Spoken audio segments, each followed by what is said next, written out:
There was a book that was one of my favorite books when I was very young, and one of the things that always stuck with me about it was a lesson that is when you find something good, you have to share it. In the beer world, sometimes that desire can get a little bit conflicted because you find something so good and it's kind of your special spot or your thing that you know about that nobody else knows about, but that's not right. So today we're going to share with you a special release coming out of one of my absolute favorite tip-top quality breweries in the city of Louisville that most of you probably already know about. I don't really toss out the word Wunderkind very often, but in following along with the brewing career of Spencer Guy at Akasha Brewing Company, I've been tempted. I said tempted, Spencer, don't get a big head. Damn, guys, if you have never tried one of Spencer's beers, or if you've never been to Akasha Brewing Company, this Friday is the time to change that, as Akasha releases Brain Check.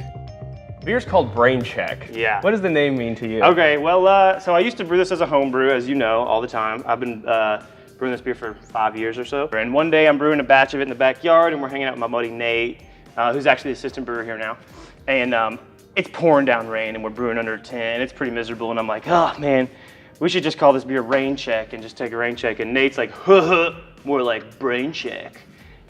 And it just kind of Love it. So, I did look on Urban Dictionary before I was like going to ask you about it. There's a few other meanings. Yeah, Absolutely. So like you said, this is one that, you know, I've tasted a version of it that you kind of developed as a home brewer. You've probably tasted 5 versions. A few versions of it, yeah. Which one should we start with? Okay, we're gonna start with the original. It's gonna be the pink, so it's gonna be right here. Yep. Yeah, cheers. And again, you know, we poured these 5 minutes ago or so. This beer's much Holy nicer, smokes. a little warm. Yeah, This is a been good little while. beer, man. Immediately off the nose, it's like cinnamon, coffee, warm, toasty. Absolutely. Big aggressive coffee. Oh man, this is really good. It's so creamy. What do you do to build that body? So we boiled this beer for a long time. A long time. Not a huge sweet finishing You know what I was gravity, gonna but say you know, is a little it bit higher tastes than most. like it coats your mouth. Absolutely. And it's thick, but it's not sweet. It's not It's insanely not sweet. sweet. Right. So I like to brew these kind of beers with all this flavor in a drinkable version, right? So it's 9%. I can drink 12 ounces of this beer. It's not syrupy. You know, so those beers are great. But 3 Yeah, ounces I could is all absolutely want, drink a pint right? of that and still want another one. Well, hell, this is phenomenal, man. Woo! So draft only variant. This was so I just pulled off 15 gallons before I added the coffee from bean, and I used a much lighter roasted Congo coffee bean from Busted. Shout out Busted Bean. Love you, brother. Interest. This one's gonna be a lot brighter of a coffee flavor, a lot less aggressive coffee. Well, that's a super interesting side-by-side to have, too. Very cool, yeah. Yep, cheers. Cheers, dude. A much brighter aroma. Not night and day.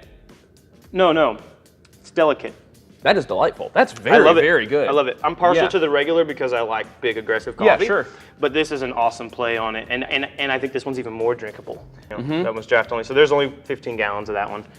Just That's, one yeah, I'd say okay, this is like a so- must-try. Yeah, absolutely. Especially if you can get it next to the original. That's really, That's really fun interesting. to really bouncing back and forth between those two. I'm gonna do it right now. It's kind of a cool thing. All right, so next on the plate, we've got the extra vanilla. Sounds great. Some people had this at Tailspin. Wow, vanilla. Vanilla, Yeah. right. So there's a little bit of vanilla beans in the big batch because it's kind of a background flavor. Yeah. But you know, in this variant, we're showcasing the vanilla. I pulled off 1 barrel of liquid Wow. and aged it with around 4 times the amount of Madagascar vanilla that's in the original batch. And to me, on this one, the vanilla is so strong that it almost overtakes the coffee.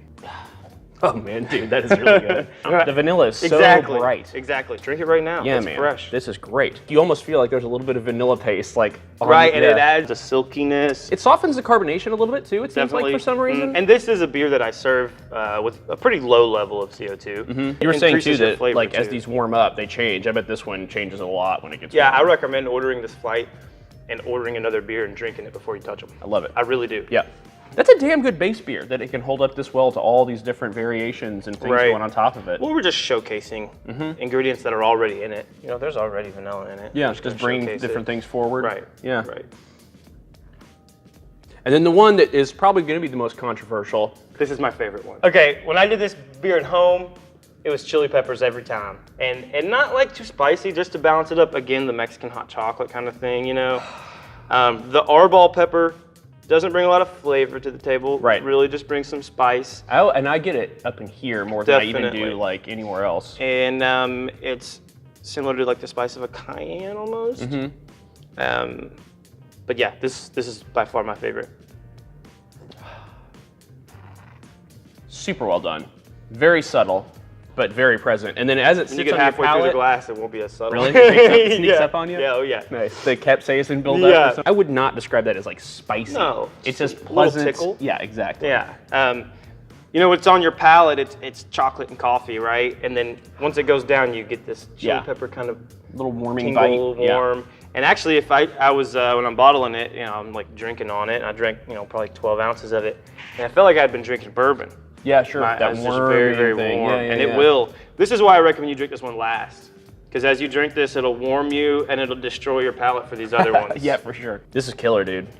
Well, damn, Spencer. You know, one of the things I've always thought is like super unique about what you bring to the table. From the very, I remember when, I think this is one of the first beers where you came in to brew it and we were kind of talking about it. And this is a conversation that I have a lot with people. I want to make a beer that's this and this and this and this and this. It's like, okay, well, why don't we just, you know, start with this? Let's make a clean beer And you're like, no, I'm first. going to do it. Yeah. And I was like, all right. And then you brought it back in and I tasted it and it's like, fuck. Yeah. It really, really works, man.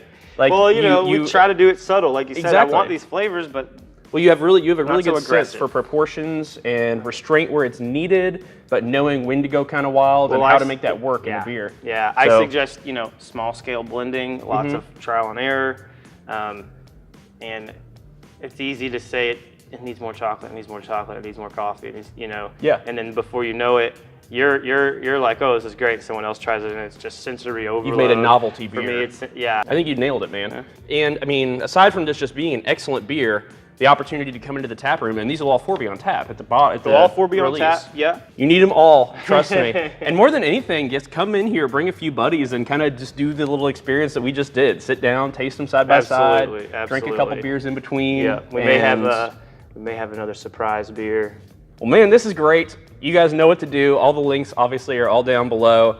It's a little bit bittersweet to kind of give away the secret because you all are such an unassuming place. We want everybody to know about this, but I always kind of feel like Akasha's my kind of little secret spot. Or whatever. Yeah, right. Even though the It's word's getting out. man. Yeah, It's the getting word is out. Cheers, Absolutely. dude. Cheers. Thank you so much. is killer. Yeah, absolutely. Thank you. Thank you so much to Spencer and Akasha for having us out. I have to admit to you guys, this was a tough edit because I literally cannot stop myself with all the good things that I have to say, not only about this beer and this release, but about Akasha Brewing in general. And a lot of that has to do with the phenomenal team over there. Go hang out with Spencer. Go hang out with Rick and Jerry and Kaylin and Snoop and Roxy and Barley. The whole team is absolutely next level, and we will see you guys there on Friday. Brew something awesome.